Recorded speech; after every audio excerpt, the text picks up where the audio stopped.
6, अगर rule number 6 को हम लोग दोस्तों देखें तो रूल नंबर 6 क्या कहता है, अगर दो सब्जेक्ट जुड़ते हैं इधर और से नीदर नॉर से, तो हमारा वर्ब जो होता है वो कैसा होता है, तो वर्ब के सबसे नजदीक में जो सब्जेक्ट होगा उसी के अकॉर्डिंग हम लोग हेल्पिंग वर्ब का वहां पे यूज करते हैं। आइए देखते हैं, if subjects are joined by neither nor either or the verb must agree with the subject nearest to it.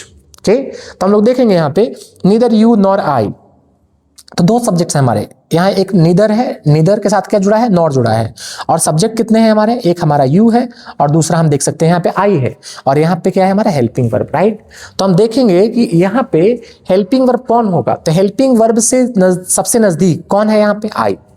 तो जो हेल्पिंग वर्ब के सबसे नजदीक वाला सब्जेक्ट होगा दोस्तों वही मेन सब्जेक्ट माना जाएगा, उसी के अकॉर्डिंग हम लोग हेल्पिंग वर्ब का यूज करेंगे। तो हम देख सकते हैं आई हमारा मेन सब्जेक्ट है यहाँ, और आई के साथ में हम एम का ही यूज करते हैं, तो हम देख सकते हैं now this sentence is correct. I hope it is clear. अब दूसरे सेंटेंस पे हम लोग आते हैं, नीदर यू नॉर ही, तो हम देखेंगे यहाँ पे हेल्पिंग वर्ब कहाँ है हमारा, यहाँ। तो हेल्पिंग वर्ब के सबसे नजदीक जो सब्जेक्ट है, कौन सब्जेक्ट है सबसे नजदीक में, ही, सबसे नजदीक में ही है, तो ही के अकॉर्डिंग ही हम यहाँ पे यूज करेंगे। तो ही के लिए हम जानते हैं दोस्तों ही एक सिंगुलर सब्जेक्ट है, उसके लिए हम लोग सिंगुलर वर्ब का यूज करते हैं, इसलिए हम देख सकते हैं ये सेंटेंस हमारा सही है। आई होप आपको समझ में आया होगा। फिर भी आगे चलते हैं हम लोग।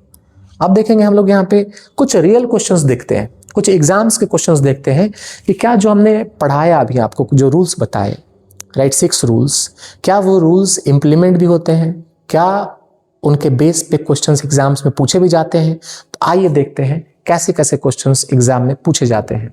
ठीक है, थोड़ा सा क्वेश्चंस का लेंथ कभी कभी बढ़ा दिया जाता है और इससे कई स्टूडेंट्स की धड़कनें भी साथ साथ में बढ़ जाती हैं। ठीक है, लोगों को लगता है कि क्वेश्चंस बहुत डिफिकल्ट है, शायद हमसे नहीं बन पाएगा, लेकिन अगर आपने पिछले रूल्स पे ध्यान दिया होगा, राइट, तो आप समझ पाएंगे कि it was very very easy, extremely easy. And in सारे क्वेश्चंस को बनाना चुटकी का खेल है, आसानी से बना सकते हैं, a few seconds, right. Let's see. तो हम देख सकते हैं दोस्तों, अभी हमने देखा था, राइट, कि अगर दो सब्जेक्ट जुड़ते हैं विद से, अलॉन्ग विद से, टुगेदर विद से, राइट, शायद 4th या 5th रूल था, तो हमने देखा था, तो यहाँ पे हमने देखा कि अलॉन्ग विद से दो सब्जेक्ट जुड़े हैं। कौन कौन सब्जेक्ट, एक है prime minister, the first subject, दूसरा सब्जेक्ट हम देख सकते हैं यहाँ पे सेवरल कैबिनेट मिनिस्टर्स। हमने देखा था कि if 2 subjects are connected with, अगर दो सब्जेक्ट जुड़े हों with, along with, together with, including, besides, as well as, इन सब से, तो क्या होता है हमारा फर्स्ट सब्जेक्ट ही मेन सब्जेक्ट होता है। मतलब ये अलॉन्ग विद जो एडिटिव फ्रेज है, इसके साथ इसके बाद आने वाला सब्जेक्ट का पार्ट नहीं होता, इसके पहले कौन आया है, प्राइम मिनिस्टर। प्राइम मिनिस्टर एक व्यक्ति होता है, सिंगुलर है, और सिंगुलर है तो बताइए हेल्पिंग वर्ब कैसा आएगा, क्या हम यहाँ पे हैव का यूज कर पाएंगे, जी नहीं। हैव की जगह पे हमको क्या यूज करना होगा, यहाँ पे हमको हैज का यूज करना होगा। आई होप यू अंडरस्टैंड। अब देखिए क्वेश्चंस को देखें तो कितना बड़ा लगता है, लेकिन आंसर कितना है, बहुत आसान। तो हमने देखा prime minister along with several cabinet ministers, prime minister किसके साथ, बहुत सारे कैबिनेट मिनिस्टर्स के साथ हैज अराइव्ड, आ चुके हैं, कहाँ पे, at New York, to attend the United Nations General Assembly. क्या अटेंड करने के लिए, यूनाइटेड नेशंस की जो जनरल असेंबली हो रही है उसको अटेंड करने के लिए आ चुके हैं। नेक्स्ट क्वेश्चन पे आते हैं हम लोग।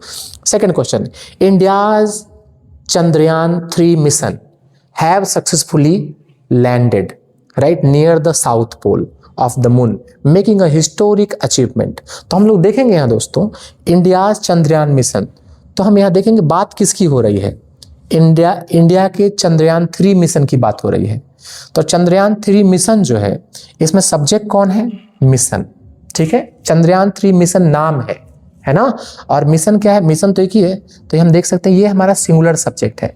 सब्जेक्ट अगर सिंगुलर है तो बताइए क्या यहाँ पे हम हैव का यूज करेंगे या हैज का, ऑब्वियसली बात है, राइट। यहाँ पे हमारा सिंगुलर वर्ब आएगा और सिंगुलर वर्ब में हम हैज का यूज करेंगे। I hope you understand, easy रहा।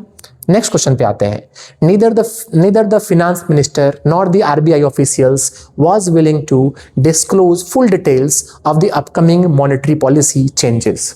ठीक है, तो अब हम लोग देखें यहाँ पे ना ही फिनेंस मिनिस्टर ना ही आरबीआई ऑफिशियल्स, तो नीदर नॉर से जब दो सब्जेक्ट जुड़ता है तो हमने क्या देखा था, हमने कहा था आपको कि अगर दो सब्जेक्ट इधर और या नीदर नॉर से जुड़ते हैं तो हेल्पिंग वर्ब के सबसे नजदीक वाला सब्जेक्ट ही हमारा मेन सब्जेक्ट होगा। तो आइए देखते हैं हेल्पिंग वर्ब कहाँ है दोस्तों। हेल्पिंग वर्ब है यहाँ, हेल्पिंग वर्ब के नजदीक में बताइए कौन सा है, क्या है, तो हेल्पिंग वर्ब के नजदीक में आया है हमारा आरबीआई ऑफिशियल्स, जो कि प्लूरल है। अगर ये प्लूरल है तो हम यहाँ वाज का यूज नहीं करके हम यहाँ पे किसका यूज करेंगे, वर का।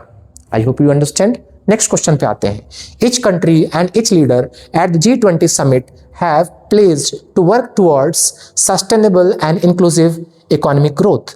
तो हम लोग देखें यहाँ पे each country and each leader, each के बारे में आपने देखा था, each and every के साथ में कोई भी नाउन जुड़े, राइट, वो सब्जेक्ट हमेशा सिंगुलर होगा।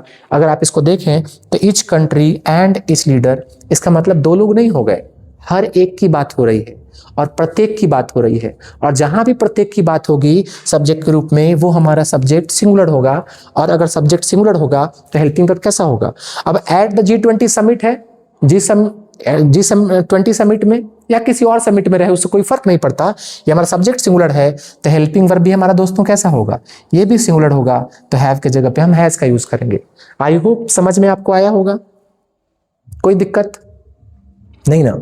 कोई भी दिक्कत आती है, राइट, तो आप कमेंट कीजिए, बताइए हमें, राइट। अगर किसी भी तरीके से हम आपकी हेल्प कर पाएँ तो obviously I would like to help you, right. Muzaffarpur में आपकी क्लासेस हैं, राइट। आप हमारे दिए गए नंबर पे बात कर सकते हैं, कॉल कर सकते हैं, किसी तरह की हेल्प की ज़रूरत होती है, I am ready to help you.